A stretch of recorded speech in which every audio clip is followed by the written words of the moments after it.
Morgan Chen had always been invisible in Westridge, Colorado, and that's exactly how she wanted it.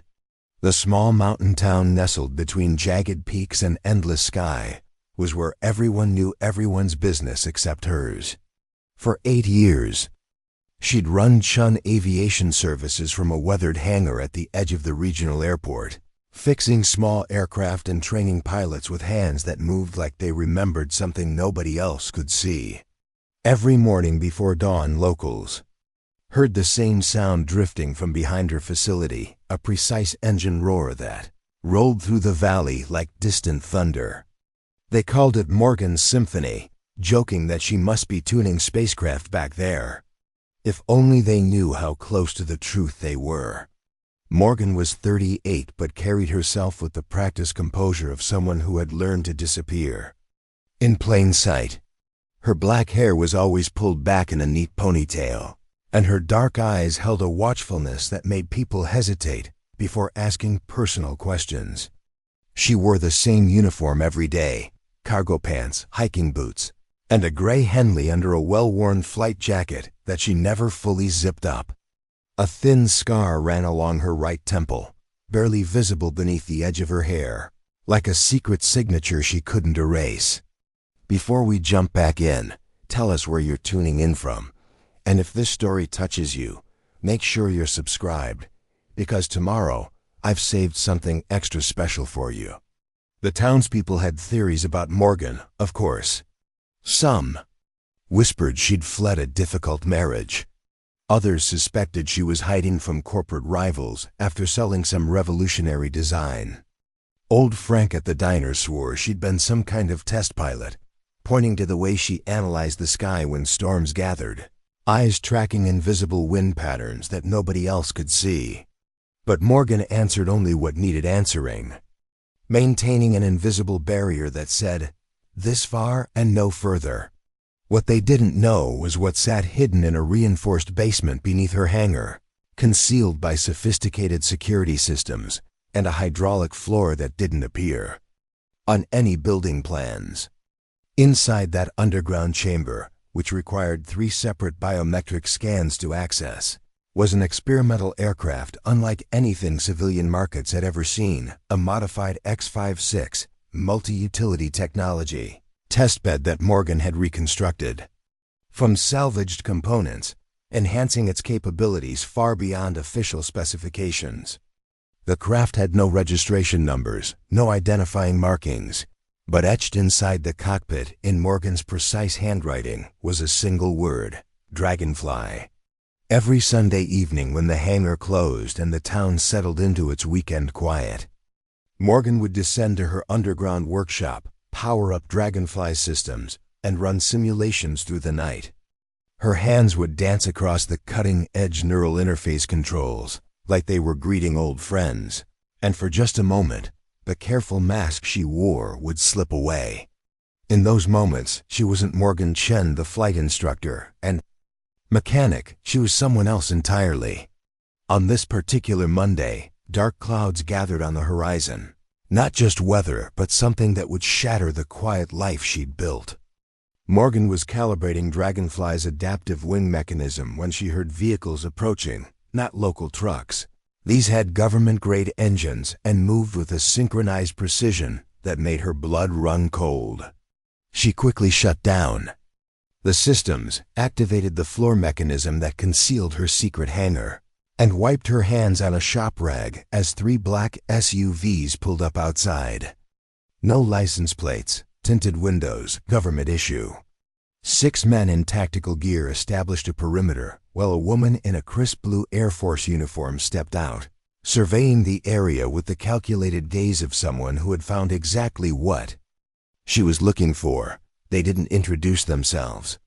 The officer simply looked around the hangar, then at Morgan, and smiled with the confidence of someone holding all the cards. "You're Morgan Chen," she said, not a question. Morgan didn't answer, just met her gaze with the steady calm she'd perfected over years of practice. The woman's smile tightened. "We need to talk." Behind her, hidden beneath reinforced concrete and steel, Dragonfly's sophisticated monitoring system silently recorded everything. And for the first time in 8 years, Morgan Chen, the woman who had vanished from every official database, knew her carefully constructed life in Westridge was about to unravel. The officer's name was Colonel Catherine Harding, and she carried herself with the uncompromising posture of someone who had spent her career breaking barriers in military aviation. Her team spread out through the hangar with practiced efficiency, not threatening but methodical, examining equipment with professional interest. "This is private property," Morgan said, stepping between Harding and her office door. "You don't have a warrant." Harding reached into her jacket and produced a classified document folder. "Federal authorization under Section 9 to 217. We're investigating reports of unauthorized acquisition of restricted aerospace technology." She glanced meaningfully at the hydraulic lift platform near the back wall, the one that concealed the entrance to Morgan's underground facility. "That's quite a sophisticated setup you have here." Morgan's jaw tightened. She'd hidden her tracks meticulously, or so she thought. The hydraulic system was powered by an independent generator. The security bypassed every standard detection method, and the paperwork for the building modifications was buried under layers of shell companies and falsified permits. "I restore vintage aircraft," she said. "Nothing that flies beyond FAA regulations." One of Harding's team approached with a handheld scanner, sweeping it across the concrete floor. It pinged repeatedly over the concealed entrance, registering the composite materials that shielded Dragonfly from detection. The man looked back at Harding and nodded once. Harding's expression never changed. "The thing about experimental aircraft, Miss Chen, is they leave signatures, radiation patterns, electromagnetic fields, material compositions that don't match any civilian specifications." She took a step closer. "Your little workshop beneath us has been active recently." "Very recently." Morgan felt the familiar weight of being cornered, the same feeling that had driven her to disappear 8 years ago. But this time was different. This time, she had something to protect. Not just her identity, but the revolutionary technology she'd developed. Technology that could change aviation forever. "You're fishing," she said flatly. "Am I?" Harding pulled out a tablet, swiping to a series of satellite images. Unidentified aircraft moving through restricted airspace over the Rockies 3 weeks ago. Flying patterns that match no known civilian or military craft. Adaptive wing configurations that shouldn't exist outside of theoretical research programs. The photos showed a sleek silhouette threading through mountain passes at impossibly tight angles, using air currents and thermal lifts in ways that defied conventional aerodynamics. Morgan recognized the flight path, a midnight test run of Dragonfly's new neural interface system, which allowed the aircraft to anticipate and adapt to changing air conditions faster than any human pilot could manually adjust controls. "Could be anyone," she said, keeping her voice neutral. Harding's expression hardened slightly. The pilot who flew that route demonstrated techniques only taught to a very select group of test pilots. Project Monarch pilots, to be specific. She paused, watching Morgan's face. "Problem is, Project Monarch was terminated. All records sealed. And every pilot either reassigned to conventional units or..." She let the implication hang in the air. The silence stretched between them, charged with unspoken history. "There's no Project Monarch," Morgan said finally. "Never was. Officially, you're right." Harding put the tablet away. "But we both know the truth, don't we, Major Morgan?" Dragonfly Chen. The name, her real name and call sign, landed like a physical blow. Major Morgan Chen had ceased to exist 8 years ago, erased from every military database, every record, every official memory. Morgan, the civilian flight instructor, had been born in her place, quiet and unremarkable. But now the past had found her anyway. Harding stepped closer, lowering her voice. "We're not here to arrest you. We're here because there's a situation." developing, and frankly, you're the only pilot with the skills to handle it. I don't fly experimental aircraft anymore, Morgan said. Flight 227 is in trouble. Catastrophic systems failure at 36,000 feet. Both pilots incapacitated. The aircraft is currently on autopilot, but it's failing. There are 143 souls on board, and if someone doesn't take control soon, they're all going to die. Morgan turned away, staring at the storm clouds building over the mountains. Send someone else. We tried. 3 remote pilot systems failed to establish connection. The plane's computer systems are rejecting external controls. We need someone on board who can manually override the systems and fly the aircraft to safety. Harding's voice dropped to almost a whisper. One of the passengers is Dr. Elias Rivera. Morgan's shoulders tensed almost imperceptibly. Elias had been her mentor, the designer who had first recognized her unique spatial awareness and neural adaptation abilities. More than that, he was the closest thing to family she had left after leaving everything behind. How did you find me? She asked. Harding smiled grimly. Elias never stopped believing in you. When the project was shut down, he maintained a private database of your theoretical work. When we needed someone with your unique abilities, he gave us a location and a name.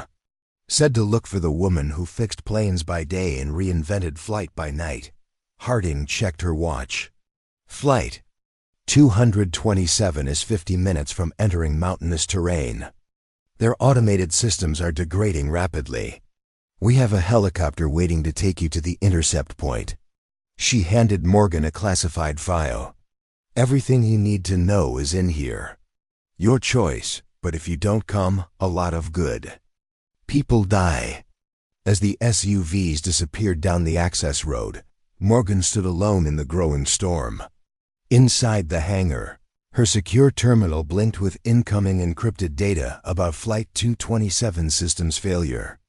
For 8 years, Morgan Chun had been invisible, but Dragonfly was about to fly again.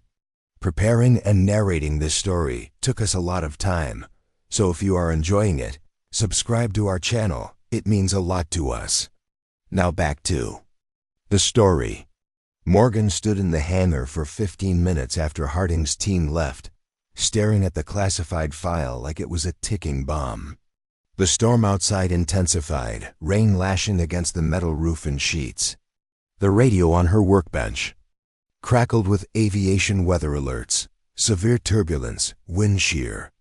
Reduced visibility across the Rockies, exactly the kind of conditions that would turn Flight 227's situation from desperate to catastrophic. She walked to a secured cabinet hidden behind an equipment rack, her hands moving with practiced efficiency to the biometric lock. Inside was everything Harding's team hadn't found: advanced neural interface gear, classified flight algorithms, and a photo she hadn't looked at in years. The image showed 5 pilots standing in front of an experimental X-56 prototype, faces bright with the exhilaration that came from pushing boundaries.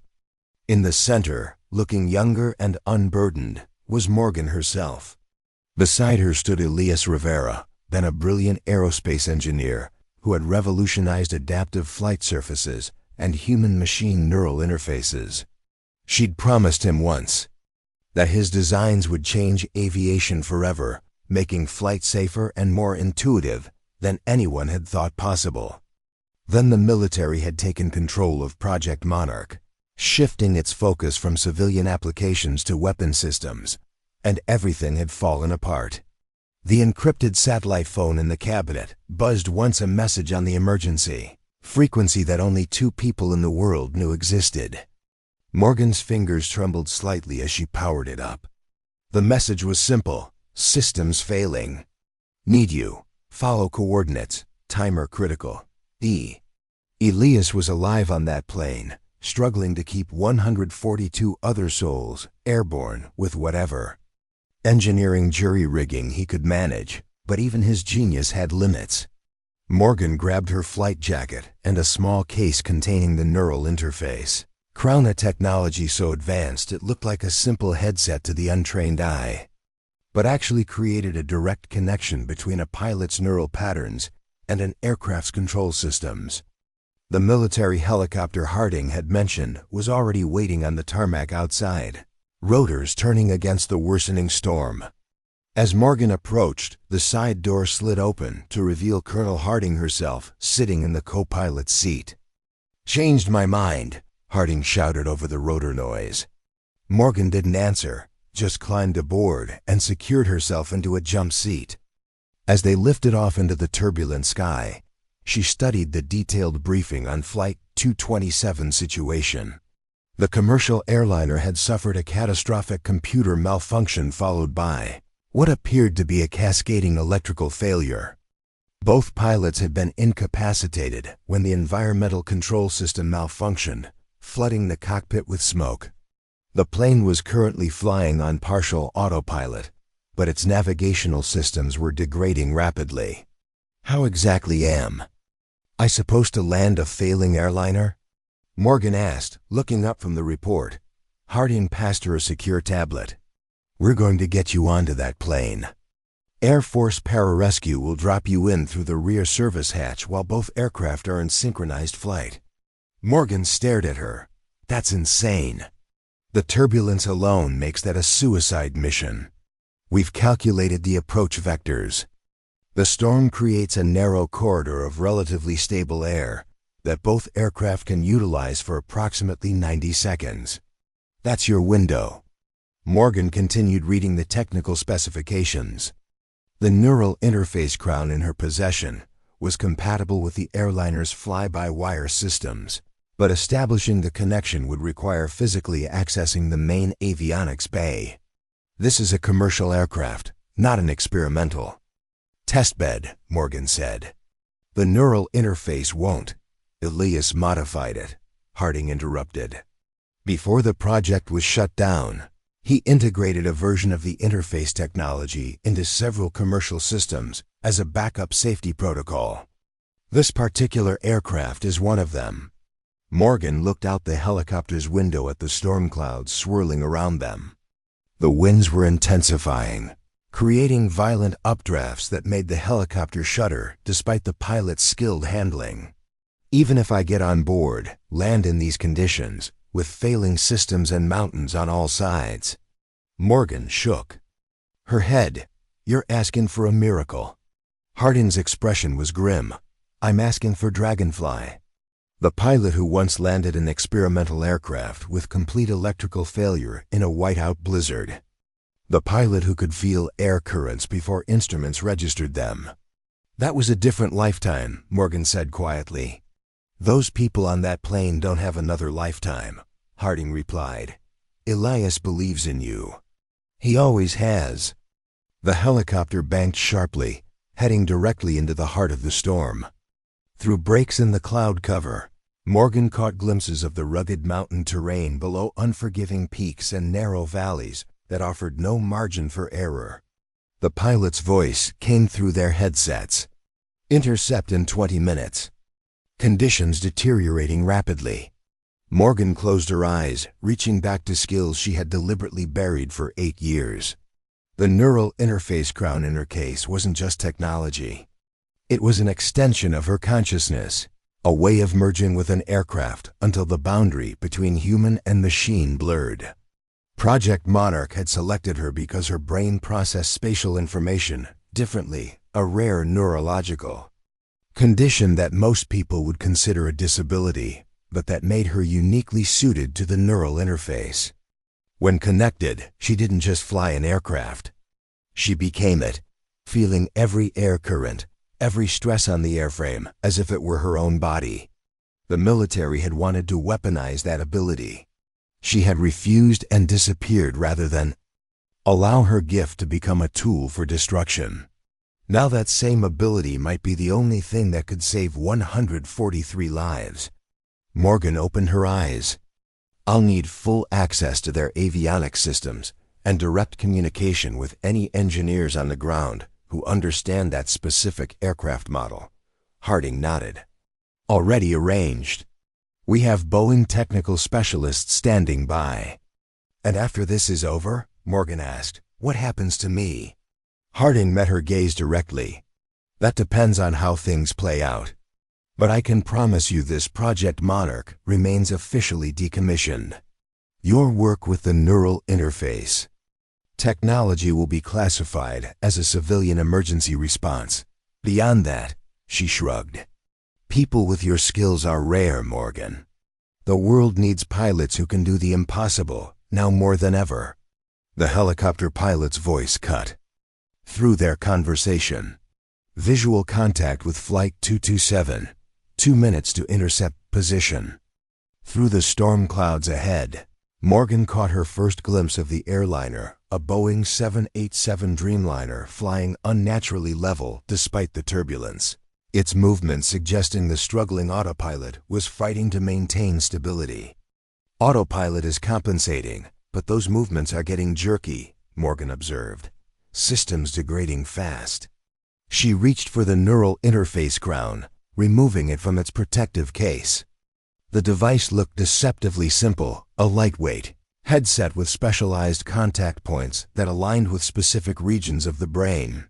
"I haven't done a deep neural connection in 8 years, she admitted.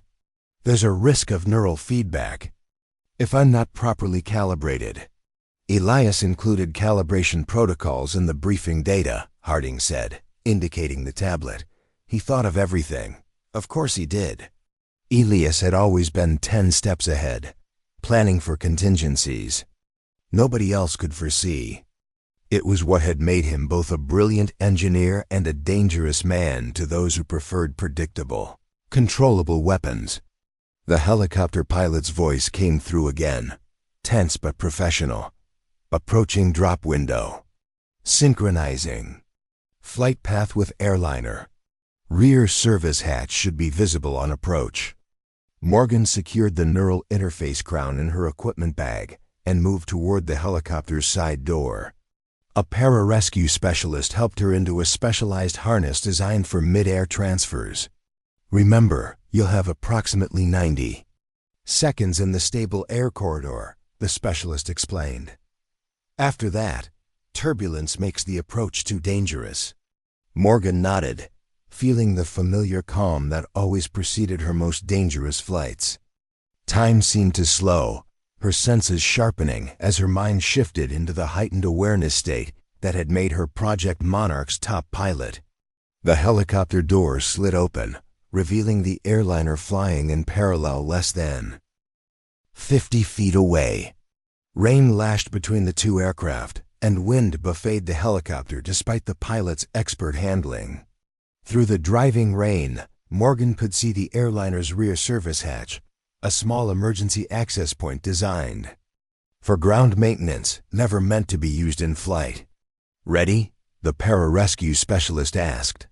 Morgan took a deep breath, feeling the storm's patterns through the helicopter's vibrations. "Now," she said. "The wind is shifting. We have a clean approach for about 70 seconds. The specialist gave the signal, and the helicopter pilot executed a perfect approach, bringing them within 15 feet of the airliner's fuselage. A specialized magnetic docking mechanism extended from the helicopter, attaching to the airliner's hull near the service hatch. "Go!" the specialist shouted. Morgan moved with practiced efficiency, traversing the narrow connector bridge between the two aircraft as they flew in synchronized formation through the narrow corridor of stable air.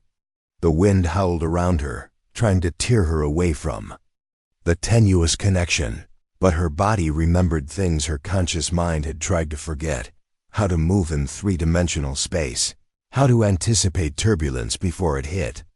She reached the service hatch and punched in the emergency override code Harding had provided. For a heart-stopping moment, nothing happened. Then the hatch's hydraulics engaged, and the small door slid open, revealing the airliner's rear service compartment. Morgan pulled herself inside, just as the stable air corridor began to collapse. The magnetic connector retracted, and the helicopter peeled away, disappearing into the storm clouds as the hatch automatically resealed behind her. She was aboard Flight 227. Now came the hard part. The service compartment was dimly lit by emergency lighting. Morgan quickly oriented herself and moved toward the passenger cabin, where panic would surely be mounting as the aircraft's instability became more pronounced. As she opened the door to the main cabin, she was met with a scene of controlled chaos. Oxygen masks had deployed, and most passengers were seated with them secured properly. Flight attendants moved through the cabin, providing reassurance and assistance where needed. An older flight attendant with a nameplate reading Patricia approached her with a mixture of shock and hope. "Who are you?" she asked. "How did you?" "I'm here to help," Morgan interrupted. "I need to get to the cockpit immediately. Is there a doctor on board who's attending to the pilots?" Patricia nodded. "Dr. Rivera is with them now. He said he knew what was happening with the systems, but he needed." Her eyes widened as she noticed the specialized equipment bag Morgan carried. "Are you Dragonfly?" Morgan's breath caught. "How do you know that name?" Dr. Rivera said if someone came aboard mid-flight carrying specialized equipment, it would be Dragonfly, and we should give you immediate access to all aircraft systems. Of course, Elias would have prepared for this contingency. He had always believed she would return someday, that her skills were too valuable to remain hidden forever. "Take me to him," Morgan said. Patricia led her through the passenger cabin toward the cockpit. As they moved forward, Morgan felt the aircraft shudder. Violently, the autopilot was losing its battle against the storm. Through the windows, she could see they were approaching the most dangerous part of their flight path, where mountains rose on either side, creating treacherous wind patterns. The cockpit door was open when they arrived. Inside, an elderly man with silver hair was hunched over the unconscious form of the captain, monitoring vital signs while simultaneously studying the aircraft's failing instrument panel. He looked up as Morgan entered, and for a brief moment, his face transformed with a mixture of vindication and relief. "I knew you'd come," Elias Rivera said simply. "You engineered this whole situation, didn't you?" Morgan said immediately, moving to assess the pilots and aircraft systems. "I engineered a contingency," Elias corrected. "The system failure was very real and unexpected. But I always knew that if I was ever on an aircraft with this particular neural interface integration, and if catastrophe struck, there was only one pilot in the world who could save us." Morgan scanned the instrument panel. The situation was worse than the briefing had indicated. Primary and secondary systems were failing in sequence. The autopilot was operating on minimal functionality, and the navigation system was giving conflicting information about their position relative to the mountains. "Both pilots are stable but unconscious," Elias reported. "Carbon monoxide in the environmental system. I've got them on pure oxygen, but they won't be conscious for at least an hour." Morgan nodded, removing the neural interface crown from her bag. "I need to access the main avionics bay to establish direct neural control." "Already configured," Elias said, pointing to an access panel beneath the co-pilot station. "I rerouted the neural interface connections while waiting for you. The system will recognize your neural signature." Morgan looked at him sharply. "You kept my neural signature on file? That's highly classified personal data." Elias met her gaze unapologetically. "I kept a lot of things that were supposed to be destroyed when they shut us down. Some knowledge is too valuable to lose, even if bureaucrats and generals can't see its true potential." There wasn't time to argue ethics. The aircraft lurched again, more violently this time, and warning alarms blared across the cockpit as the autopilot finally lost its battle with the deteriorating conditions. "Autopilot failure," a computerized voice announced. "Manual control required." Morgan moved the unconscious co-pilot from his seat with Elias's help, then took his place and began connecting the neural interface system to the access panel Elias had prepared. "I'll need you to monitor the physical controls," she told him. "Even with the neural interface, I'll need feedback on system responses. Elias nodded, taking the captain's seat. Just like the old simulation days. Except this time, 143 lives are at stake, Morgan replied, securing the neural interface. Crown to her head. She took a deep breath, then activated the interface. For a moment, nothing happened. Then a familiar sensation washed over her. The unique neural connection that transformed her consciousness from a contained human experience to something more expansive, something that extended throughout the aircraft systems. The sensation was disorienting after 8 years away from it. Her mind struggled to process the sudden influx of information stress factors on the wings, air pressure differentials across the fuselage, the subtle vibrations that indicated approaching turbulence. Neural connection established, she said, her voice distant as her consciousness expanded throughout the aircraft. I can feel the damage. Multiple system failures cascading through the electrical grid. Primary controls are compromised. Through the neural interface, Morgan could sense what no ordinary pilot could, the subtle ways the aircraft's wings were interacting with the air currents, the minute stress fractures developing in key structural points, the exact patterns of the storm around them.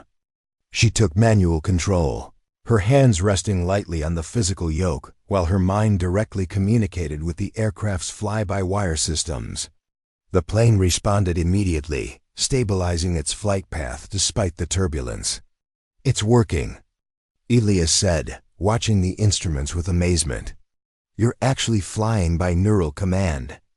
The interface connection is unstable, Morgan replied, her attention divided between physical reality and the expanded awareness the neural link provided. I'm getting feedback errors from the damaged systems. I need to reroute control through secondary pathways. Her mind traced through the aircraft's electrical systems, identifying damaged circuits and creating new pathways for control signals.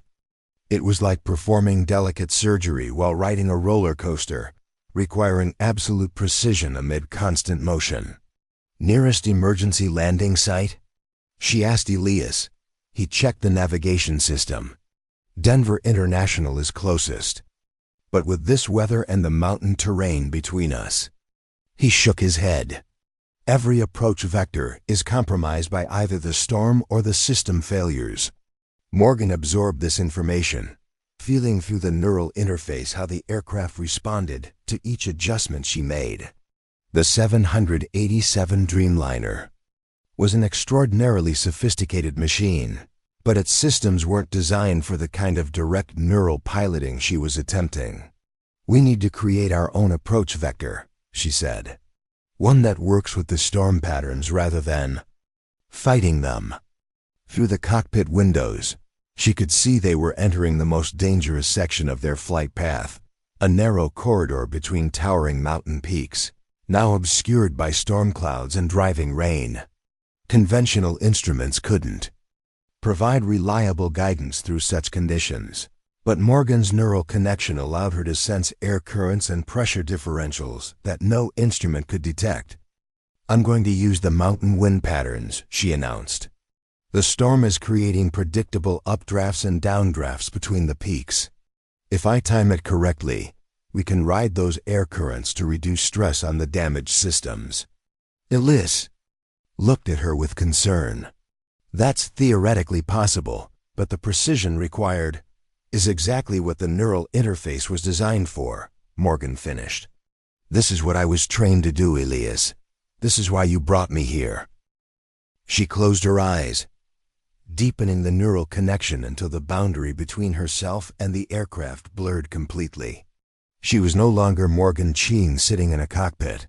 She was a complex system of metal and composites soaring through turbulent air, feeling every current, every pressure change as if it were happening to her own body.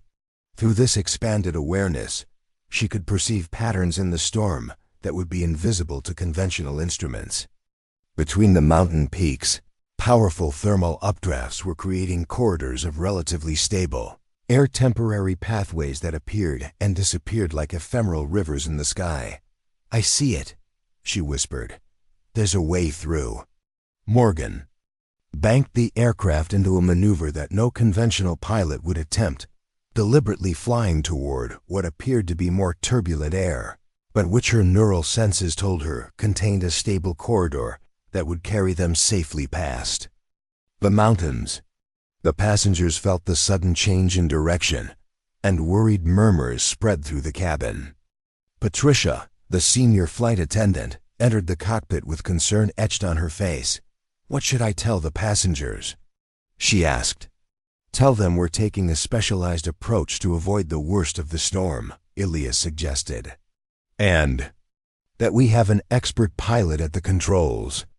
Patricia nodded and returned to the cabin as Morgan guided the aircraft through invisible air currents that conventional instruments couldn't detect.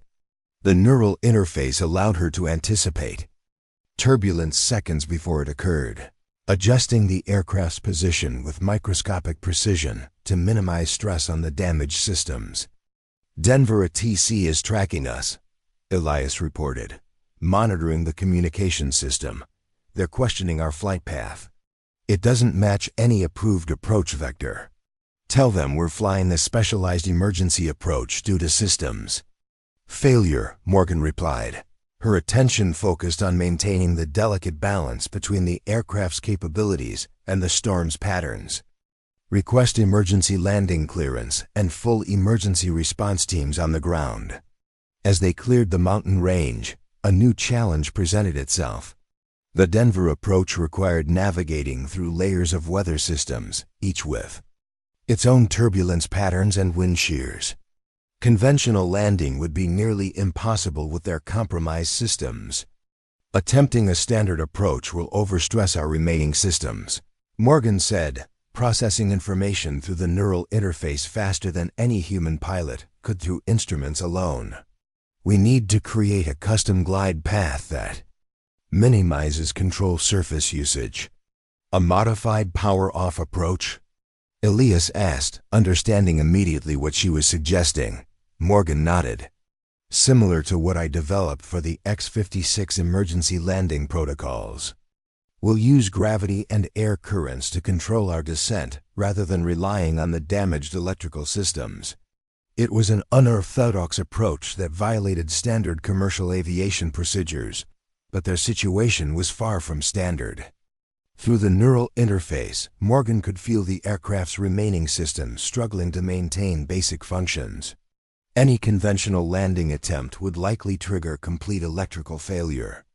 "Denver ATC, this is Flight 227, Elias. Transmitted. We are declaring an emergency and requesting immediate clearance for a non-standard approach to runway 16R. Our aircraft has suffered catastrophic systems failure and is operating on neural interface control. We require all other traffic to be cleared from our approach path." There was a moment of confused silence from the control tower before a response came through. "Flight 227, Denver ATC, did you say? Neural interface control, please clarify your situation." "Denver, we have a specialized pilot using experimental control systems to maintain flight stability," Elias explained. "Our standard control systems are compromised. We need a straight-in approach with no required maneuvers once established on final." As they descended through 10,000 feet, Morgan felt the neural interface connection beginning to destabilize. The damaged electrical systems were creating feedback loops that interfered with the clean neural signals. "The interface is degrading," she warned Elias. "I'm getting neural feedback spikes. If it fails completely, we'll lose all controlled flight capability." Elias moved quickly, adjusting connections on the interface system. "I can reroute through the emergency backup, but it will reduce your sensory resolution. You'll lose some of the fine control." "Do it," Morgan decided. "We're close enough to attempt a modified approach." As Elias reconfigured the neural interface, Morgan felt her expanded awareness contract slightly. The aircraft still responded to her neural commands, but the subtle sensory information, the micro-turbulence patterns, The precise stress factors on control surfaces became muted. Denver International Airport appeared through breaks in the clouds ahead, its distinctive white tensile roof visible against the dark storm clouds. Emergency vehicles lined the runway, their lights flashing through the rain. Denver, Flight 227. On final approach, Elias transmitted. Be advised we will be executing a modified power-off approach with minimal control surface usage. Our touchdown point may differ from standard parameters. The aircraft descended through 5,000 feet, then 3,000. Morgan guiding it through the storm with a combination of neural commands and intuitive understanding of aerodynamics that transcended conventional pilot training. She wasn't fighting the storm, but working with it, using crosswinds and updrafts to stabilize their approach in ways no flight manual would recommend. At 1,000 feet, a violent wind shear hit the aircraft, nearly overwhelming Morgan's neural control. The plane lurched sideways, alarms blaring across the cockpit as multiple systems approached failure points simultaneously. For a moment, it seemed they would lose control entirely. Then Morgan closed her eyes, focusing her entire consciousness on the neural connection. She wasn't just flying the plane anymore. She was communing with it, feeling every vibration, every stress point as an extension of her own body. Neural. Recalibration complete, she announced, her voice eerily calm as the aircraft stabilized. Resuming approach. The runway threshold approached rapidly. Through the neural interface, Morgan could feel the aircraft's landing gear mechanism struggling to deploy. 2 of the 6 hydraulic systems had failed entirely, leaving only partial functionality for the critical landing components. Gear deployment is compromised, she told Elias. We have partial hydraulic pressure, but the system may fail under landing stress. Elias quickly assessed the situation. If we cycle the circuit breakers for hydraulic systems 3 and 4, we might get enough pressure for a single deployment attempt. Do it, Morgan agreed. We'll only get one chance. As Elias reset the circuit breakers, Morgan prepared for their final approach. Through the neural interface, she could feel the exact airspeed and descent rate required for their damaged aircraft parameters that differed significantly from standard landing procedures, but were essential for their survival. Gear down, Elias announced as the landing gear indicators showed 3 green lights. All 3 appear locked in position. The runway threshold passed beneath them. Morgan executed a landing technique that existed in no training manual, a precise combination of neural commands that brought the aircraft down in a controlled descent that minimized stress on the damaged systems. The main landing gear touched down with a firm but controlled impact, sending shudders through the airframe that Morgan felt as if they were coursing through her own body. The nose gear followed a moment later, and the massive aircraft settled onto the runway, decelerating through the combined effects of reverse thrust, spoilers, and judicious braking. As they slowed below 60 knots, Morgan gradually released the neural interface connection, transitioning back to conventional controls for the taxi phase. The disconnection left her disoriented and exhausted, her mind struggling to readjust to the. As they slowed below 60 knots, Morgan gradually released the neural interface connection, transitioning back to conventional controls for the taxi phase.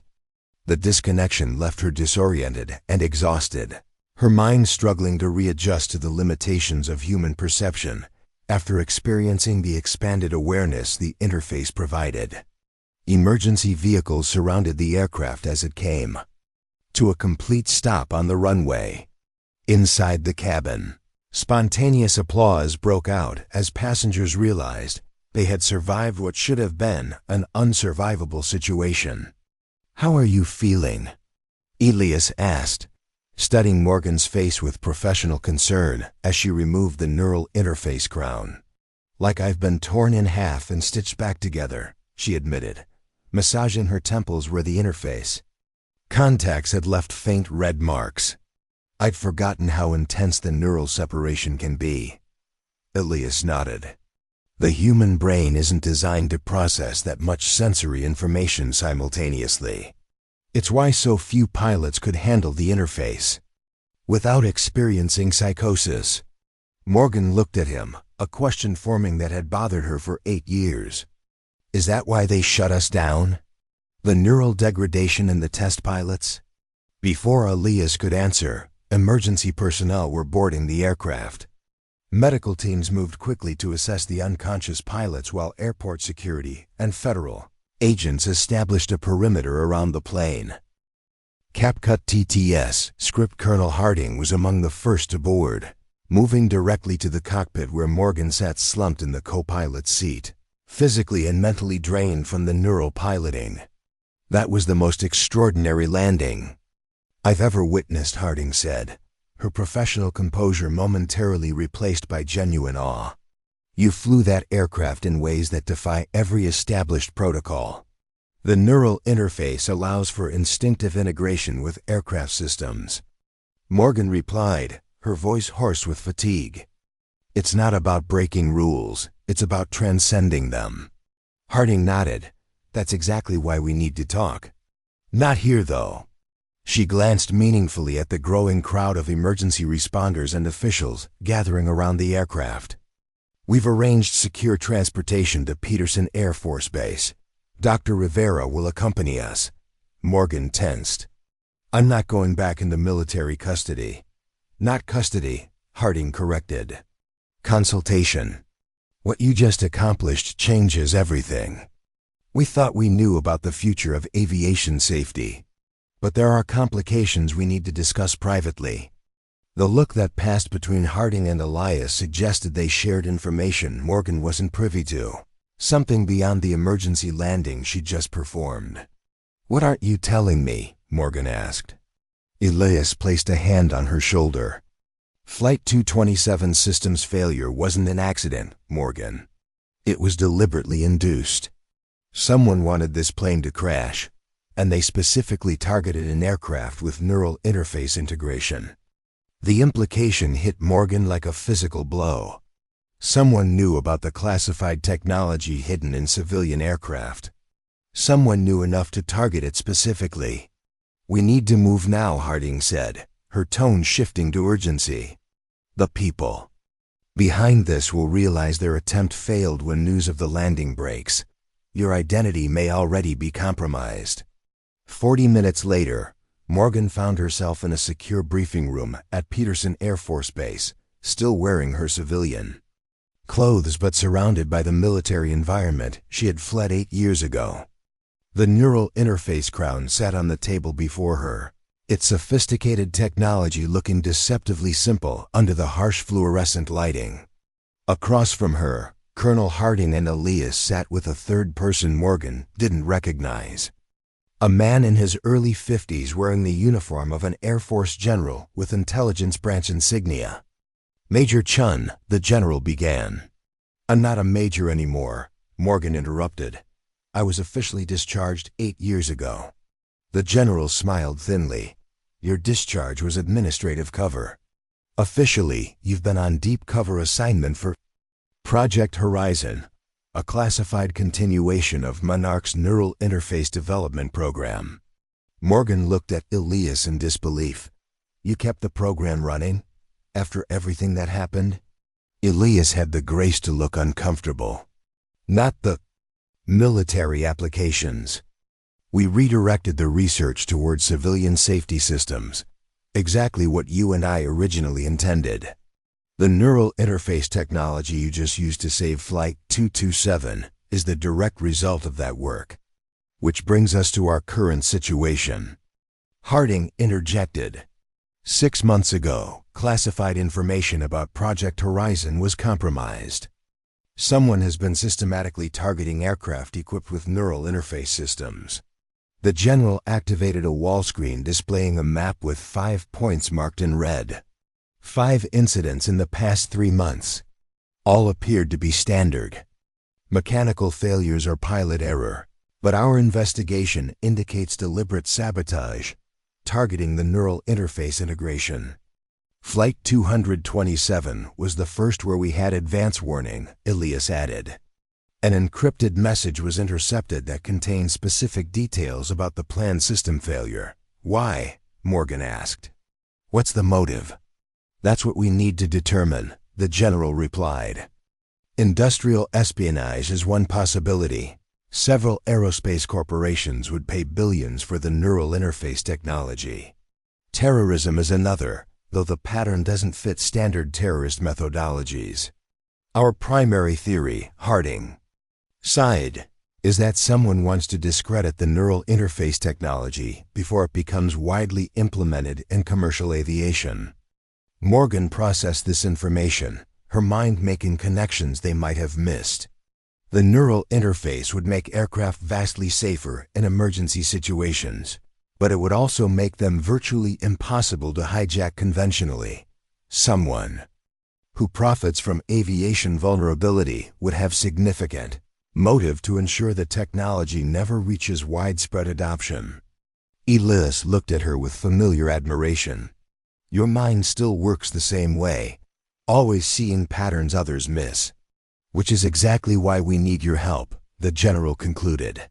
You're the most skilled neural interface pilot ever tested, and you're intimately familiar with the technology's vulnerabilities. We need you to help us identify who's targeting these systems and stop them before they succeed in bringing down an aircraft. Morgan stood up, pacing the briefing room as the familiar weight of responsibility pressed down on her. I left this life behind for good reasons. The military wanted to weaponize the neural interface, turn pilots like me into glorified drone operators who could fly combat missions without the political complications of sending troops into contested airspace. That program was terminated, Harding assured her. Project Horizon is strictly focused on civilian applications, saving lives, not taking them. Then why is an Air Force general running it? Morgan challenged. The general exchanged glances with Elias before responding. Because the technology still has national security implications. Because foreign powers would weaponize it if they acquired it. And because the infrastructure needed to implement it safely requires military-grade security protocols. Morgan turned to Elias. Did you know they would try to bring me back in? I knew they would try to find you if the technology was ever threatened, he admitted. What I didn't anticipate was that you would be on one of the targeted flights. That was genuine coincidence or incredible luck. Not luck, Harding corrected. According to the manifest, Dr. Rivera booked his flight specifically to travel from Chicago to Denver. He was coming to find you, Morgan. The attack on Flight 227 wasn't random, it was targeting him. Morgan stared at Elias, the pieces falling into place. You were coming to warn me. He nodded gravely. I discovered evidence suggesting that someone had identified you as the primary test subject from Project Monarch. I feared they might target you directly, either to acquire your expertise or to eliminate the one person who could effectively counter their attacks on the neural interface systems.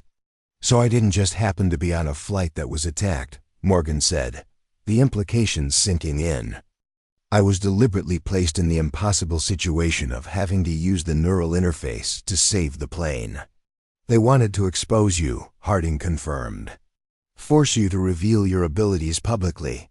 What they didn't anticipate was that you would succeed so spectacularly in landing the aircraft. Morgan sat back down, suddenly aware of how deliberately she had been maneuvered. And now you want me to rejoin a program I walked away from to help you catch whoever is targeting the technology. Not just catch them, the general clarified. We need you to help safeguard the neural interface technology itself. There are 12 commercial aircraft currently flying with experimental versions of the system. Until we identify who's targeting them, every one of those planes is at risk. Morgan turned to Elias. You said you continued development after I left. How far has the technology progressed? Elias couldn't hide his enthusiasm despite the serious circumstances. We've reduced neural feedback by 78%. The interface crown you use today is 3 generations behind our current prototype. The new system allows for sustained neural connection with minimal cognitive strain, and we've expanded the sensory integration to include predictive environmental modeling. In English, Elias, Morgan said with a hint of their old rapport. It means you can stay connected longer, with less mental fatigue, and gain even more sensory information from the aircraft's environment. Essentially, you become more the aircraft, and less yourself during the connection. Morgan considered this development with professional interest despite her reservations. The neural feedback had always been the limiting factor in extended interface sessions. Reducing that barrier would fundamentally change what was possible with the technology. And you've kept this restricted to emergency backup systems in civilian aircraft? She asked. No military applications? The general cleared his throat. Project Horizon remains a dual-use research initiative. The primary focus is civilian safety, but we would be negligent to ignore the defensive capabilities the technology provides. Morgan's expression hardened. There it is. The same justification that drove me away 8 years ago. You're still developing it as a weapon. We're developing it as a tool, Harding countered. A tool that can save lives in civilian emergencies, as you just demonstrated, and yes, a tool that can protect our pilots in combat scenarios as well. The world hasn't become any safer in your absence, Morgan. A tense silence filled the room. Morgan looked from Harding to the general and finally to Elias, weighing her options and their implications. I want full transparency, she said finally. No compartmentalized information. No need-to-know restrictions. If I'm going to help you identify who's targeting these systems, I need to understand exactly what you've been developing in my absence. The general looked uncomfortable with this demand, but Harding nodded. Agreed. You'll have level 8 clearance, same as Dr. Rivera. And after we identify the threat, Morgan pressed. What happens to me then? That's your choice, Harding said. Return to your life in Westridge with appropriate security measures, or rejoin Project Horizon officially. Either way, your expertise is too valuable to waste fixing conventional aircraft in a small-town hangar. Morgan wasn't convinced it would be that simple, but she recognized the immediate threat required action. I need to see the data on the previous incidents. Flight records, maintenance logs, everything you have on the 5 sabotaged aircraft. Elias smiled. Already compiled. I knew you wouldn't be able to resist a puzzle this complex. The next 12 hours passed in a blur of classified briefings and technical analysis. Morgan immersed herself in the data from the previous incidents, identifying subtle patterns that the Project Horizon team had missed. All 5 compromised aircraft had received maintenance at one of 3 facilities in the previous month. All had experienced similar cascading electrical failures that specifically targeted the neural interface integration points. Most tellingly, all 5 had been scheduled to fly routes that passed through areas of significant turbulence or challenging weather conditions, situations where conventional piloting would be most stressed, and the neural interface would provide the greatest advantage. They're testing the vulnerability boundaries, Morgan concluded, presenting her findings to Harding, Elias, and the general. These weren't meant to be catastrophic failures yet. They were calibrating the sabotage methodology, determining exactly how much system degradation is needed to overcome both conventional controls and the neural interface. Backup. Flight 227 was different, Harding observed. That was a full attempt. Morgan nodded. Because Elias was on board. He represents the greatest threat to whoever is behind this, the designer who could identify their sabotage methodology and counter it. Elias looked troubled. You're suggesting they escalated directly to attempted mass casualty because I was a passenger? I'm suggesting they recognized the uniquely dangerous combination of having both the system's designer and its most proficient pilot potentially on the same aircraft. They couldn't risk you identifying their methodology and me demonstrating that it could be overcome. The general studied the maintenance records Morgan had flagged. These 3 facilities service approximately 40% of domestic commercial aircraft. Narrowing down potential saboteurs will be challenging. Not necessarily, Morgan countered. The neural interface integration is classified technology. Only specific technicians with appropriate clearance would have access to those systems during maintenance. How many people have both the clearance to know about the neural interface and the technical expertise to compromise it? Harding immediately grasped the implication. We need to review personnel records for all cleared technicians who worked at these facilities during the relevant time frame. And we need to identify any unusual financial transactions or communications those individuals might have had, Morgan added. This level of sophisticated sabotage isn't the work of a lone actor. Someone is funding and directing these attacks. As the team dispersed to pursue these investigative angles, Morgan found herself alone with Elias for the first time since the landing. The elderly engineer looked more frail than she remembered, the years of classified work clearly taking their toll on his health. "Why did you really continue the program after I left?" she asked quietly. "You knew how I felt about the military applications." Elias sighed heavily. "Because the technology was too important to abandon.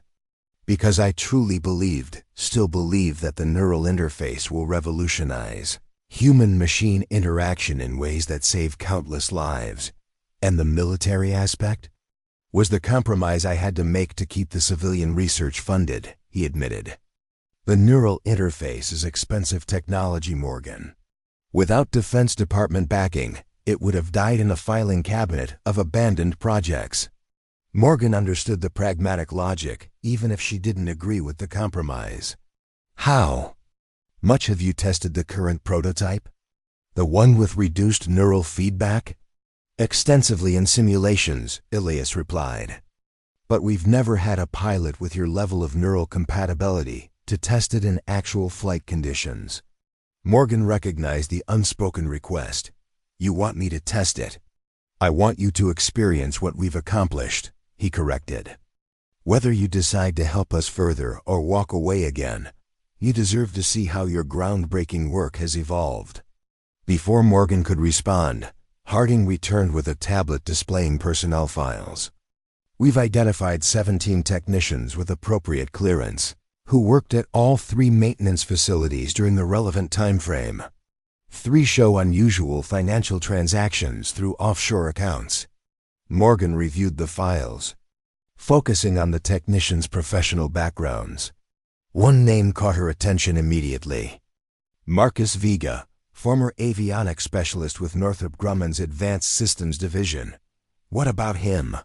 the general asked, joining them. "He was part of the competing neural interface program 8 years ago," Morgan explained. "Northrop was developing a rival system to Project Monarch, but their interface architecture caused severe neural damage in test subjects. The program was shut down after 3 pilots experienced permanent cognitive impairment." Elias's expression darkened with recognition. Vega was their lead integration specialist. "He blamed our team when his program lost funding, claimed we had sabotaged their research to secure exclusive development rights. And now he has access to aircraft equipped with our neural interface technology," Harding concluded. "Access and motive, but not resources," Morgan pointed out. "The level of sophisticated sabotage we're seeing would require significant funding and technical support. Vega couldn't accomplish this alone." The general studied the financial records more closely. These offshore transfers originated from a shell corporation based in Singapore. "We'll need intelligence assets to trace the ownership structure." "I have a faster way to confirm Vega's involvement," Morgan said. The neural architecture between the Northrop system and Project Monarch was fundamentally different. If Vega is behind the sabotage, he would have modified our interface systems to behave more like the Northrop design, creating vulnerabilities he understands how to exploit. She turned to Elias. "I need to examine the neural interface system From Flight 227, the signature of Vega's modifications would be in the integration pathways between the interface and the aircraft's control systems. 4 hours later, Morgan stood in a secure laboratory at Peterson. The damaged neural interface crown from Flight 227 disassembled before her. Using specialized diagnostic equipment, she traced the subtle modifications made to the systems. Neural pathways changes almost invisible to anyone not intimately familiar with the original design. "It's definitely Vega," she confirmed to Harding and Elias. "These modifications match the Northrop neural architecture, creating deliberate feedback loops that would overwhelm the pilot's cognitive processing during high-stress flight conditions." "But you overcame those feedback loops," Harding observed. Morgan nodded. "Because I was trained on both systems during the original comparative trials. I recognized the feedback pattern and instinctively compensated for it." "Which means?" "Vega's sabotage methodology is specifically designed to be effective against pilots trained only on our system," Elias concluded. "He created a vulnerability that only someone with your unique training history could overcome." The implication was clear. Whoever had hired Vega wanted the neural interface technology to fail catastrophically in a way that would discredit it permanently. And they had specifically engineered a sabotage method that Morgan alone could counter. "They wanted me exposed," Morgan realized. "They wanted to force me back into the open where they could target me directly." "And now they know you've surfaced," the general said grimly. "Which means our window for catching them is closing rapidly. They'll adapt their strategy now that they know you're working with us." "Unless we use that to our advantage," Morgan suggested, an idea forming. "What if we announce that I've officially rejoined Project Horizon as the lead test pilot? Make it public that I'll be personally conducting safety reviews of all neural interface-equipped aircraft?" Harding immediately grasped her strategy. "Draw them out. Force them to target you directly rather than the technology." "Exactly. Vega knows I can counter his sabotage methodology. His backers will need to neutralize me before proceeding with any further attacks on the neural interface systems." "That's extremely risky," Elias protested. "You'd be making yourself a target." "I already am a target," Morgan countered. "The difference is, now I know it and can prepare accordingly." The general considered the strategy with professional detachment. "It could work, but we'd need to be absolutely certain we can protect you during the operation." "I'm not concerned about physical protection," Morgan said. "What I need is complete technical control over any aircraft I'll be testing. No maintenance or inspections without my direct supervision. No systems access without my authorization." "You'll have it," Harding promised. "Full operational authority over the test program." Morgan turned to Elias. "And I want to test the current prototype interface. If I'm going to counter whatever Vega throws at us next, I need the most advanced tools available." Elias hesitated only briefly before nodding. "The prototype is at our development facility in Nevada. We can have it here tomorrow." "No," Morgan decided. "We make the public announcement, then transfer the prototype and me to Nevada immediately afterward. If they're monitoring Peterson, they'll expect us to conduct testing here. Nevada gives U.S. operational security and controlled airspace for the test flights." The plan moved with military efficiency. By the next morning, the Air Force Public Affairs Office had released a carefully crafted statement announcing Major Morgan Chun's return to active duty with Project Horizon, emphasizing her role in saving Flight 227 and her pioneering work with neural interface technology. 3 hours later, Morgan was aboard a military transport aircraft bound for Groom Lake, Nevada, the classified testing facility known informally as Area 51. Beside her sat Elias, reviewing technical specifications for the latest neural interface prototype on a secure tablet. "The system architecture has evolved significantly," he explained, showing her schematics of the new interface crown. We've incorporated quantum computing elements for faster neural processing and developed adaptive algorithms that adjust to individual brainwave patterns in real time. Morgan studied the designs with professional appreciation. You've solved the latency issues in the temporal lobe connection. That should reduce the disorientation during initial neural engagement. That was your insight originally, Elias reminded her. Your feedback about the temporal disconnect during the early trials led directly to this solution. As the transport aircraft began its descent toward the classified facility, Morgan gazed out the window at the stark Nevada desert below. The vast emptiness reminded her of the isolation she had sought in Westridge, a deliberate distance from the 50T complexities and responsibilities of her former life.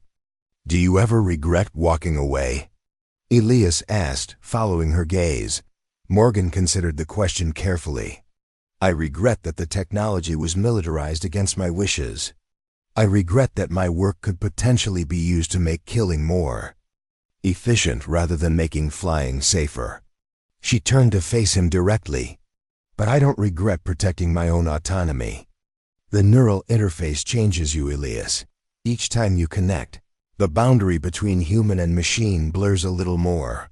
I needed to ensure that choice remained mine, not something determined by military necessity. Elias nodded thoughtfully. That's why the civilian application has always been my priority. Empowering pilots to save lives rather than take them. The transport touched down on the secluded runway, taxiing toward a cluster of nondescript buildings that house some of the most advanced aerospace research in the world. As Morgan descended the aircraft stairs, she was met by a team of scientists and engineers who regarded her with barely concealed awe. The legend herself, one of them murmured to a colleague. Morgan felt uncomfortable with the reverence. In her mind, she was still simply a pilot with an unusual neurological adaptation that made her compatible with the interface technology. The mythologizing of her abilities missed the point that the neural interface was meant to enhance human capability, not replace human judgment. Inside the main research facility, she was led to a specialized laboratory where the latest prototype, neural interface crown awaited. Unlike the utilitarian design she had used on Flight 227, this version was sleek and ergonomic, with neural contact points designed to integrate more naturally with the brain's electrical patterns. When can I test it? She asked Elias. We have a modified F-35 prepared for interface integration, he replied.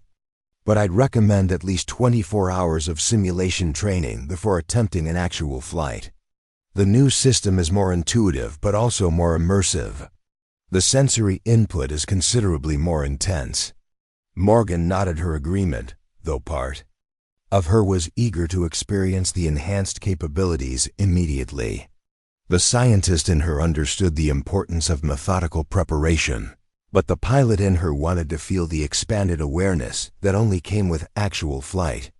As the technical team prepared the simulation environment, Morgan reviewed the security measures implemented since their arrival. Harding had established a communication blackout for the facility, ensuring no information about their specific activities could leak to potential threats. Access to the test aircraft was restricted to a minimal team with the highest security clearances, all personally vetted by both military intelligence and private security consultants. If Vega and his backers took the bait of Morgan's public reappearance, they would need to penetrate multiple layers of security to reach either her or the neural interface technology. The trap was well designed, but Morgan couldn't shake the feeling that they were still missing something important. What's troubling you? Elias asked, noticing her preoccupation. The sophistication of the operation, Morgan replied. Vega has the technical expertise to modify the neural interface, but the strategic coordination, the resources, the intelligence gathering, that suggests a much larger organization behind him. You think we're dealing with a government actor? Elias asked quietly. Or a corporation with government-level resources, Morgan suggested. Someone who sees the neural interface as either a competitive threat or a strategic asset they want to control exclusively. Before Elias could respond, Harding entered the laboratory with an urgent expression. "We've identified unusual financial transactions connected to Vega, payments traced back through 7 shell corporations to a Chinese aerospace conglomerate, Tianjin Advanced Systems." Morgan recognized the name immediately. They've been developing their own neural interface program for years, but they've never solved the cognitive integration problems. Until now, perhaps, Elias suggested. If they've acquired data from our systems through Vega's sabotage, they might be reverse engineering our technology while simultaneously discrediting it publicly. Morgan finished the thought, creating market conditions where they could introduce their own solution after undermining public confidence in ours. Harding's expression confirmed the theory held merit. Intelligence suggests Tianjin is preparing to announce a major breakthrough in aviation safety systems next month at the International Aerospace Exhibition in Singapore. Then our timeline just accelerated, Morgan said. We need to identify and neutralize their sabotage network before they can stage another incident. And we need to demonstrate the legitimate safety benefits of our neural interface technology to counter whatever they're planning to announce. How do you propose we do that? Harding asked. Morgan's expression was resolute. By conducting the most public, most challenging demonstration of neural interface piloting possible. Something so compelling that no amount of corporate sabotage or disinformation can undermine public confidence in the technology. What kind of demonstration? Elias asked, though his expression suggested he already anticipated her answer.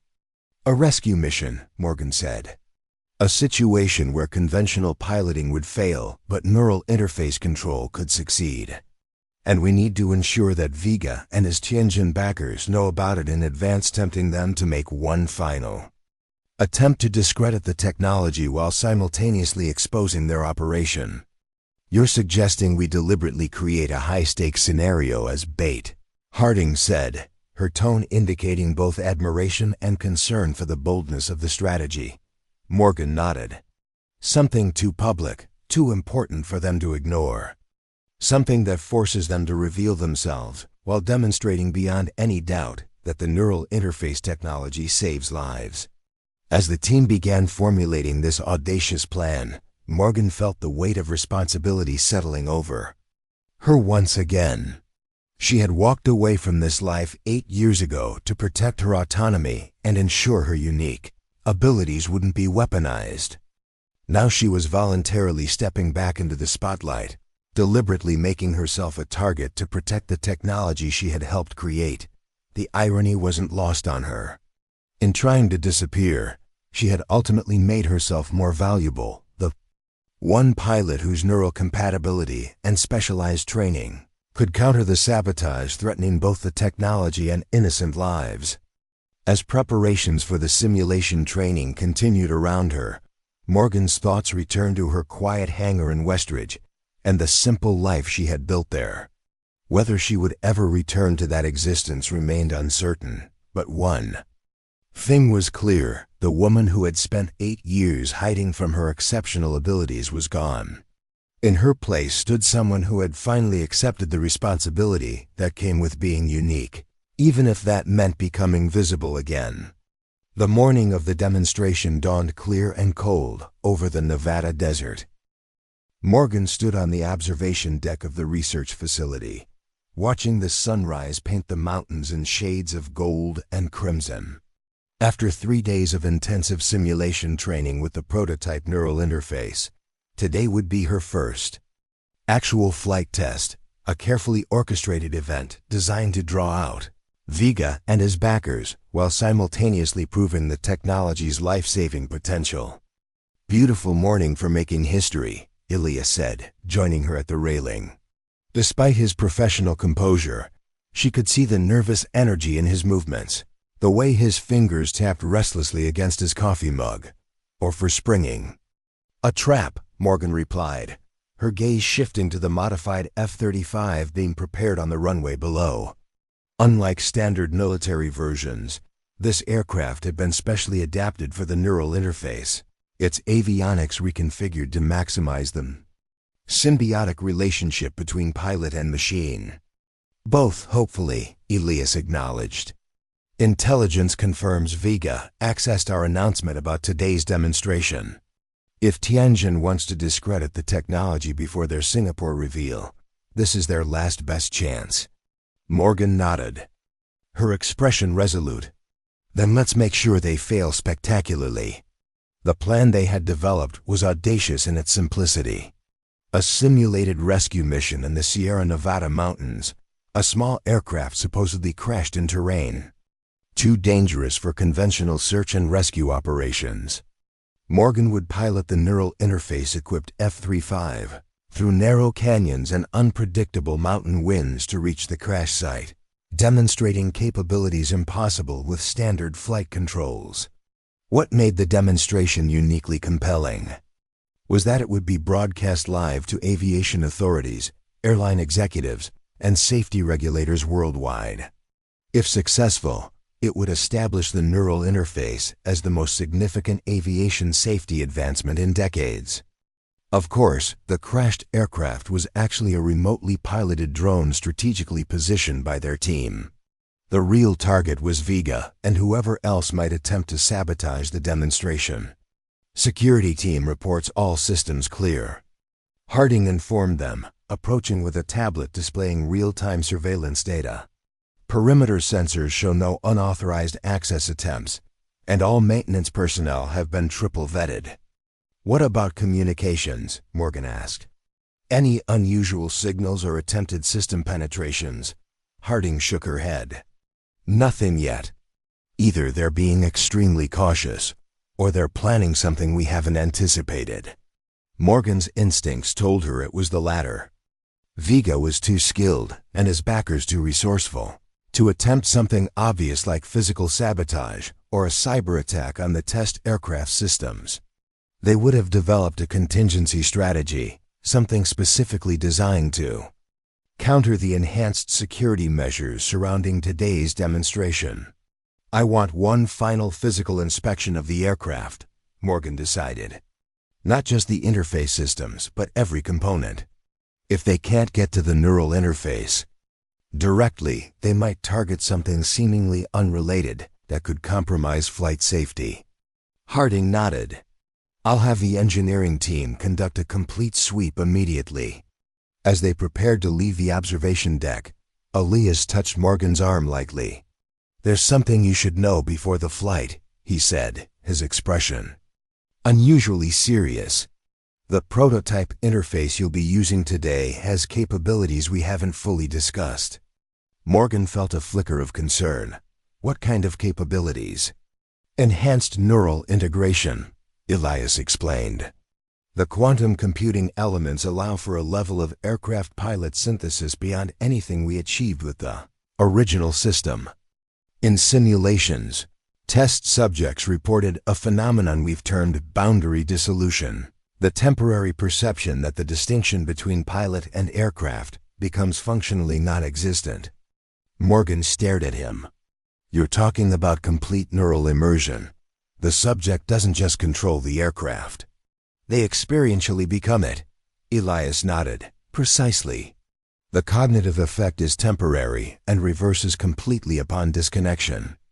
But during active interface engagement, the sensory experience is profound. And you didn't think this was worth mentioning during the simulation training? Morgan asked, her voice tight with controlled frustration. The simulations can't fully replicate the phenomenon, Elias admitted. It requires the actual neurological feedback loop that only occurs during genuine flight conditions. The simulator provides approximations, not the complete experience. Morgan processed this information with growing concern. Complete neural immersion had been a theoretical possibility during Project Monarch, but they had deliberately limited integration depth to maintain the pilot's distinct human consciousness during interface sessions. What happens to the pilot's sense of self during this boundary dissolution? She asked. That's what we don't fully understand, Elias replied. The test subjects describe it differently. Some report an expanded awareness that encompasses both human and machine perspectives simultaneously. Others describe temporarily forgetting their human identity entirely, experiencing reality solely through the aircraft's sensors and systems. The implications were both fascinating and disturbing. And the psychological effects after disconnection? So far, all subjects have reintegrated successfully, though many report a period of disorientation lasting several minutes. The more significant concern is that pilots might become reluctant to disconnect. The expanded consciousness state is apparently quite compelling. Morgan understood immediately.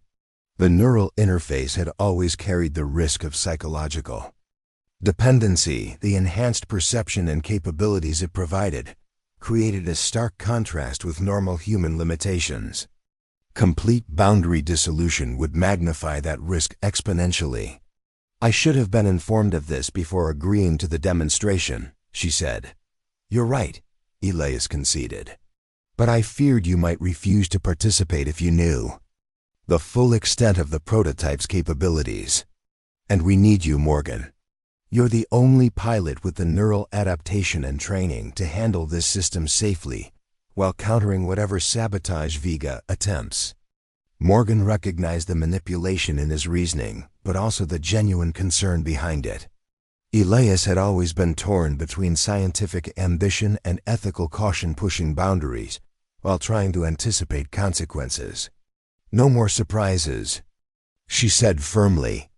"I need to know exactly what I'm connecting with before I enter that cockpit." Elias nodded, relief visible in his expression. "Of course. I've prepared a complete technical briefing on the prototype's neural architecture. Every capability, every potential risk documented in full." 2 hours later, Morgan sat in the F-35's cockpit, reviewing the final pre-flight checklist while technicians made the last adjustments to the neural interface crown. The device looked deceptively simple, a lightweight circlet of advanced composites and quantum computing elements that would create the most sophisticated human-machine connection ever attempted. Harding's voice came through her headset. "Engineering team reports all systems verified secure. No signs of tampering or unauthorized modifications." Morgan acknowledged the update, but her instincts remained on high alert. The absence of any detected sabotage attempt only increased her certainty that Vega was planning something unexpected. "What about the broadcast system?" she asked. "Any unusual activity in the communication infrastructure?" "Nothing significant," Harding replied. "Standard attempted probes of our network security, but nothing that's penetrated our defensive protocols." Morgan completed her conventional pre-flight checks, then signaled the technicians to initiate the neural interface connection sequence. As they secured the prototype crown to her head, she felt the familiar tingling sensation of the neural contacts, establishing their initial connection with her brain's electrical patterns. "Interface calibration commencing," the lead technician announced. "Neural synchronization at 15% and rising." Morgan closed her eyes, focusing on her breathing as the connection deepened. The sensation was similar to previous interface experiences, but with a subtle difference: a smoother integration, less cognitive resistance as the system aligned with her neural pathways. "Synchronization at 45%, the technician continued. "All parameters nominal." Through her headset, she heard Elias's voice. "How does it feel, Morgan?" "Cleaner," she replied. "Less neural static. The quantum processors are reducing integration latency significantly." As synchronization passed 60%, Morgan began experiencing the enhanced sensory awareness that characterized neural interface connection. She could feel the aircraft systems activating, not as abstract data but as extensions of her own nervous system, the fuel pumps pulsing like secondary heartbeats, electrical systems humming along neural adjacent pathways. "Synchronization at 80%, the technician reported. "Approaching complete neural integration." This was the threshold where previous interface systems had stabilized, maintaining a clear distinction between pilot consciousness and aircraft systems while allowing for unprecedented control integration. But the prototype continued pushing beyond that boundary, deepening the connection until Morgan felt the first hints of what Elias had described as boundary dissolution. Synchronization at 95%, the technician announced, his voice betraying a hint of awe. Neural interface fully established. The experience transcended anything Morgan had felt during previous interface sessions. Her awareness expanded dramatically, encompassing not just the aircraft systems, but its physical relationship with the surrounding environment. She could feel air currents moving across the wings, as if they were extensions of her own body. Sense barometric pressure changes as intuitive knowledge rather than instrument readings. Most disorienting was the shift in self-perception. Boundary between Morgan Chen, the human pilot, and the F-35 aircraft began to blur, creating a hybrid consciousness that experienced reality through both perspectives simultaneously. Neural interface functioning at optimal parameters, she reported, her voice sounding strange to her own ears, a human vocalization emerging from a consciousness that was now partially machine. Morgan, can you confirm you maintain full autonomy and self-awareness? Elias asked, the concern evident in his tone. The question required a moment of introspection. I maintain human consciousness and decision-making, she replied carefully. But my sensory experience and self-perception are expanded. I am simultaneously Morgan Chen in the aircraft. This confirmation seemed to satisfy Elias. That's consistent with our test subject reports. The hybrid consciousness state should stabilize once you're airborne. Morgan initiated engine startup, experiencing the power plant ignition as a surge of energy through her expanded awareness. The sensation was exhilarating and slightly overwhelming, feeling several tons of sophisticated machinery become alive as an extension of herself.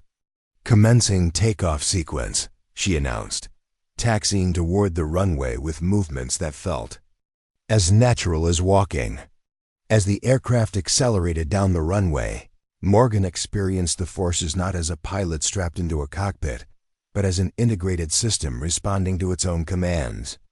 The moment of liftoff brought a surge of sensory information, air pressure differentials across control surfaces, thermal patterns in the atmosphere, microscopic vibrations in the airframe, all processed with a clarity and immediacy impossible for a conventional human consciousness.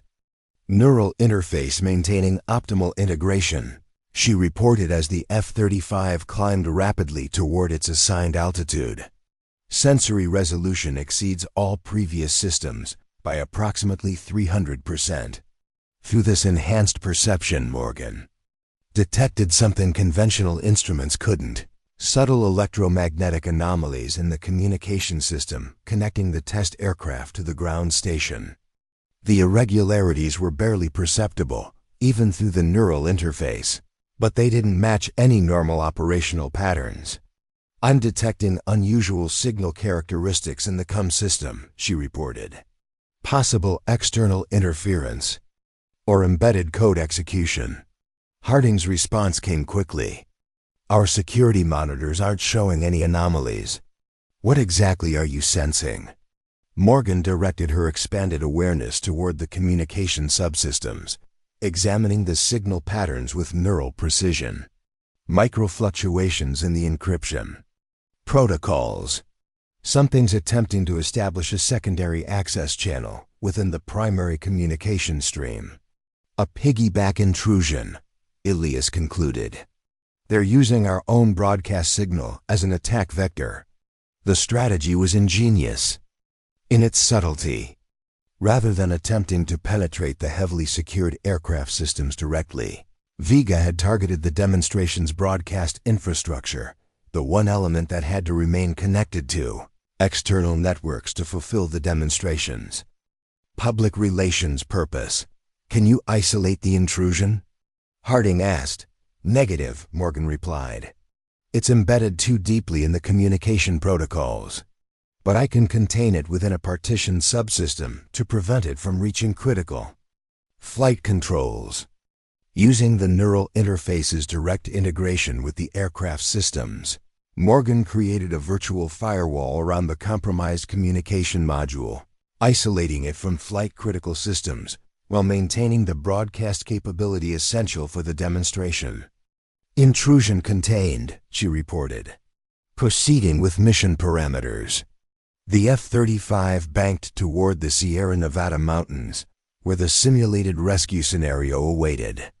Through the neural interface, Morgan experienced the changing atmospheric conditions with extraordinary clarity-feeling wind currents, thermal updrafts, and pressure differentials as tangible sensations rather than abstract data.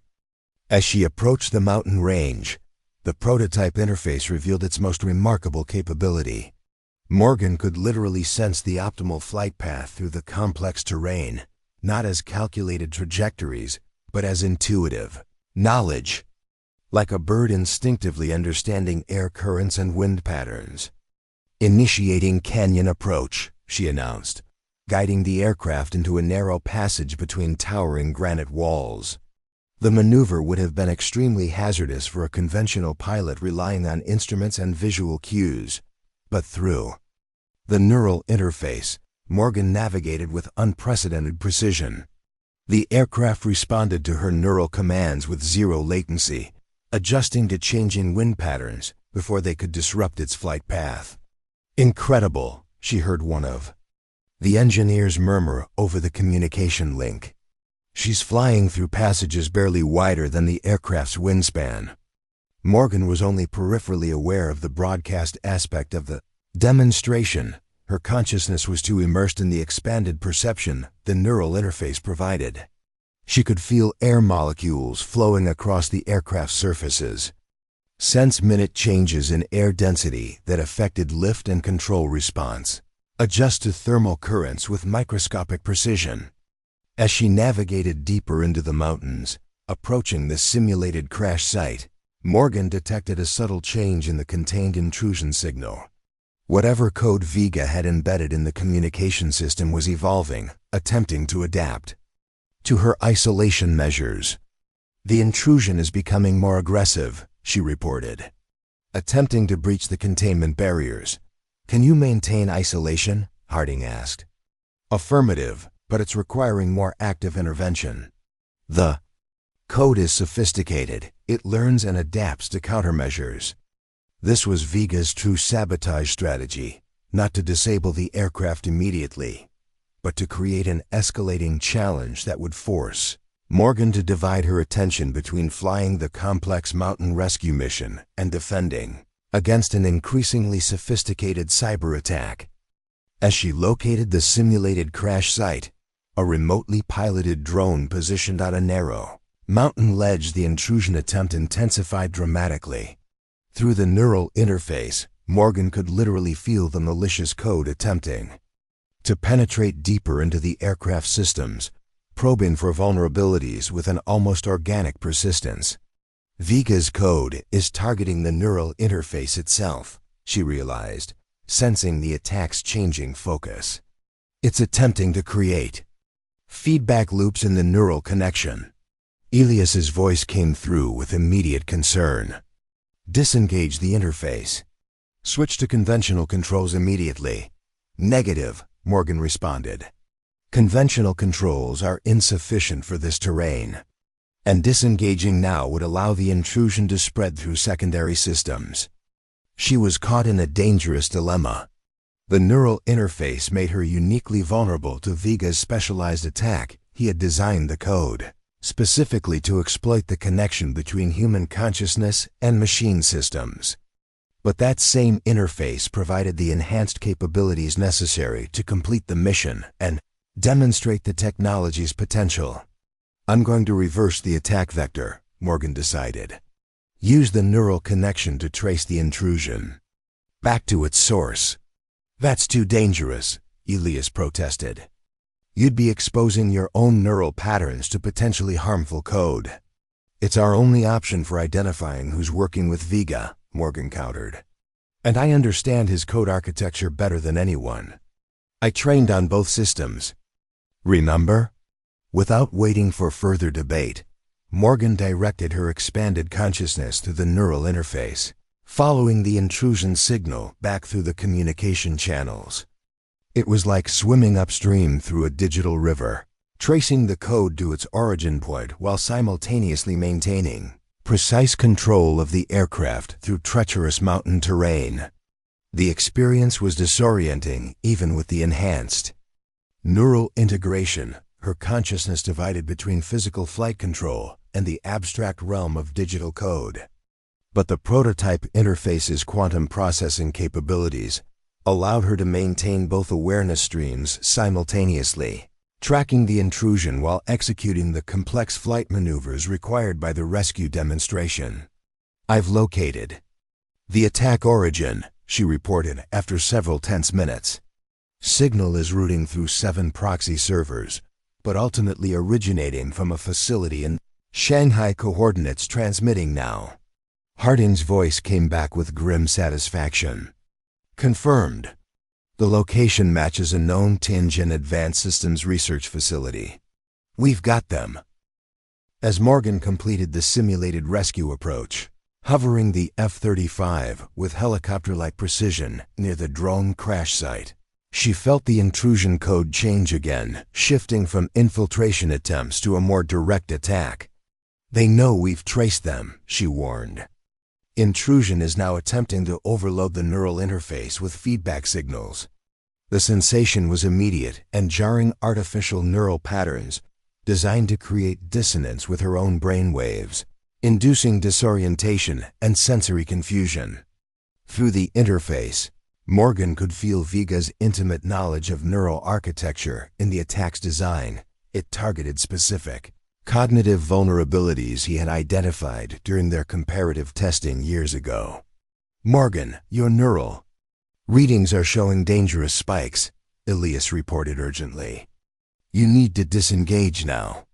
The feedback was intensifying, creating a disorienting blur between her human perception and the aircraft's sensory systems. But Morgan recognized the attack pattern from her training on the Northrop system. Vega was using the same neural architecture that had caused cognitive damage in his test subjects. I can counter it, she insisted, using her unique understanding of both neural systems to create mental firewalls against the attack. Just give me a moment to adapt.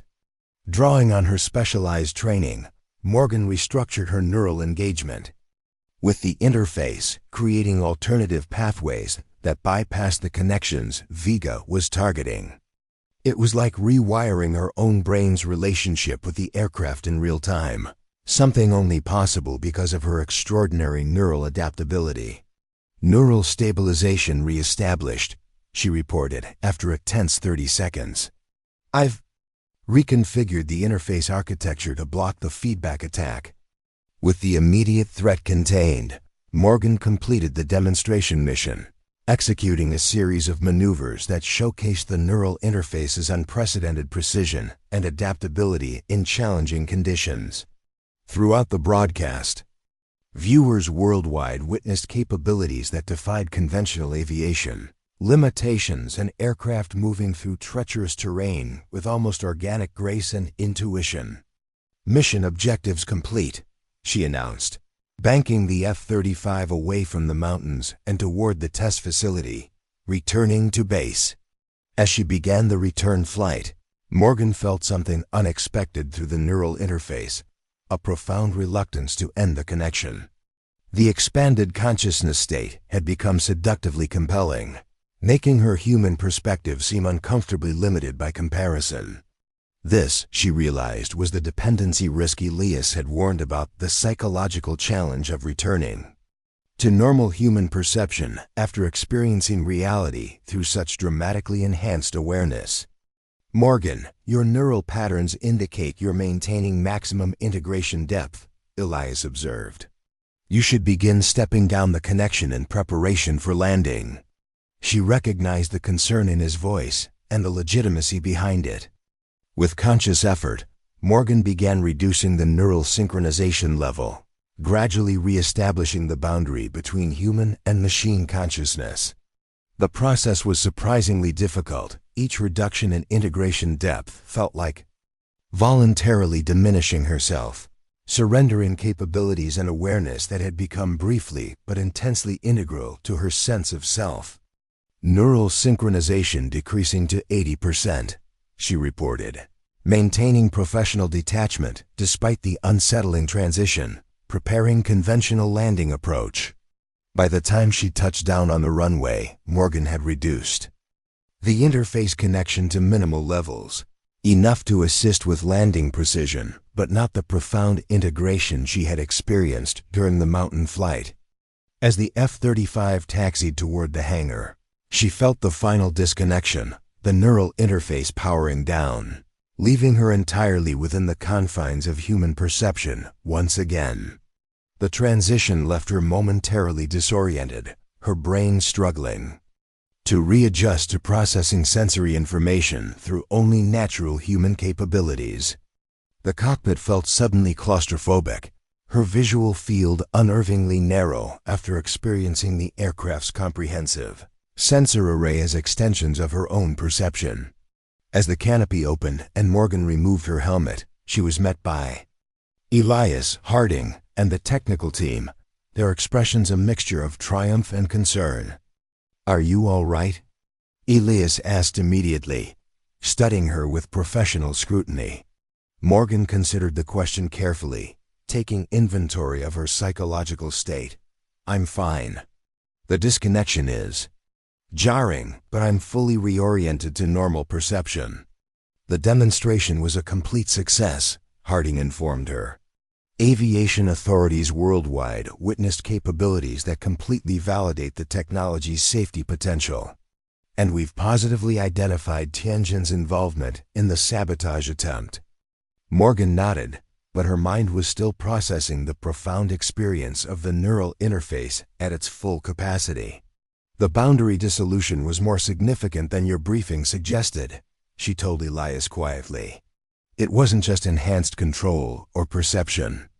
It was a fundamentally different state of consciousness." Elias looked troubled by this assessment. "We're still learning about the full cognitive implications. The quantum processing elements create neural integration patterns we haven't fully mapped. You need to proceed with extreme caution," Morgan advised. "The experience is compelling in ways that go beyond professional appreciation. It's seductive." Before Elias could respond, a security officer approached with urgent news. "We've detained an unauthorized maintenance technician attempting to access the hangar area. Initial interrogation confirms he was inserted by Vega to implement a secondary sabotage plan if the cyber attack failed." "Smart," Morgan commented. "A two-layered strategy." The cyber attack was meant to disrupt the neural interface during the demonstration, but they had physical sabotage as backup, which means they were desperate to prevent today's success, Harding concluded. They knew a successful demonstration would establish our technology's superiority before their Singapore announcement. The implications were significant. With Tianjin's involvement confirmed and their sabotage network exposed, the immediate threat to the neural interface technology had been neutralized. But Morgan recognized that today's events represented only the beginning of a new chapter in the technology's development and in her own relationship with it. 3 days later, Morgan stood in Harding's office at Peterson Air Force Base, reviewing the aftermath of the demonstration and Tianjin's exposure. The Chinese corporation had issued vehement denials, but the evidence trail Harding's team had assembled was comprehensive, including financial records, communication intercepts, and testimony from the captured technician. "The diplomatic fallout is still developing," Harding explained, "but Tianjin has withdrawn from the Singapore exhibition, and their neural interface program is under international scrutiny." "And Vega?" Morgan asked. "Disappeared," Harding admitted. "Likely extracted by Tianjin assets before we could locate him. But his network has been dismantled, and the specific sabotage methodology he developed has been countered in all existing neural interface installations. Morgan nodded, satisfied that the immediate threat had been neutralized, but aware that the broader implications of the technology remained complex and potentially problematic. "What happens now?" she asked. "With Project Horizon and the neural interface development." Harding gestured toward a document on her desk, an official reinstatement offer with Morgan's name at the top. "That's entirely up to you. Your performance in the demonstration exceeded all expectations. The neural interface technology has been validated for civilian safety applications, and you've proven yourself uniquely qualified to guide its development." Morgan studied the document without reaching for it. "And the military applications? Has that aspect of the program truly been terminated?" "The defense applications are being reassessed in light of the psychological factors you identified," Harding replied carefully. "The boundary dissolution effect raises significant ethical questions about deploying the technology in combat scenarios. Questions that should have been asked from the beginning," Morgan noted. "Yes," Harding acknowledged. "Which is precisely why we need someone with your perspective involved in the program's future development. Someone who understands both the technology's extraordinary potential and its very real risks." The offer represented a crossroads for Morgan, a choice between returning to the quiet anonymity she had cultivated in Westridge or embracing a public role in shaping the future of a technology that could revolutionize aviation safety while potentially transforming human-machine relationships in profound ways. "I want oversight authority," she said finally. "Not just technical input, but ethical governance. Any implementation of the neural interface technology, civilian or military, requires unanimous approval from a review board that includes neural ethics specialists and experienced interface pilots." Harding considered this demand carefully before nodding. "I believe we can accommodate those conditions. The demonstration proved that the technology's most valuable asset isn't the hardware or software, it's the unique human capability you represent." 1 week later, Morgan stood in her hangar in Westridge, Colorado, sorting through 8 years of accumulated tools, parts, and memories. The small mountain community had continued its quiet existence during her absence, largely unaware of her role in the dramatic events that had captivated the aviation world. Elias entered the hangar, watching her methodical packing with a mixture of satisfaction and nostalgia. "You don't have to dismantle everything, you know. This could remain your sanctuary, even as you take on your new responsibilities."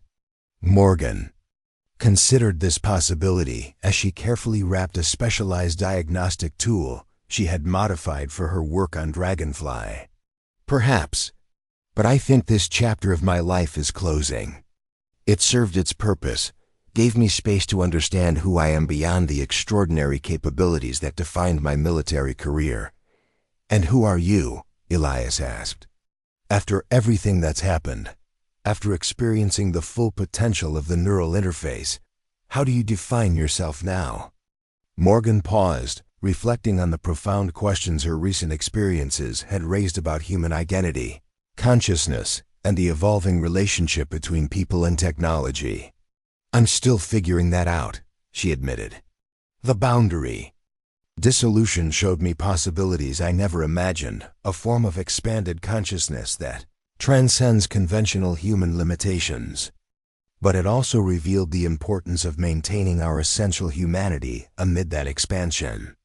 She gestured toward the hidden entrance to her underground workshop, where Dragonfly remained concealed. "I built that aircraft to explore the boundaries of flight on my own terms, away from military oversight and applications.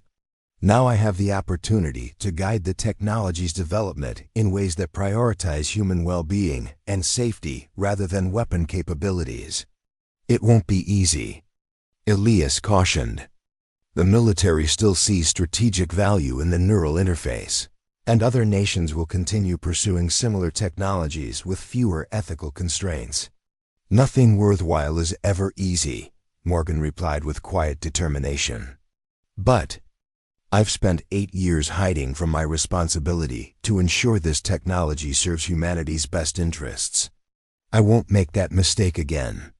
As the sun set over the mountains, casting long shadows across the hangar floor, Morgan made peace with the transition her life was undergoing.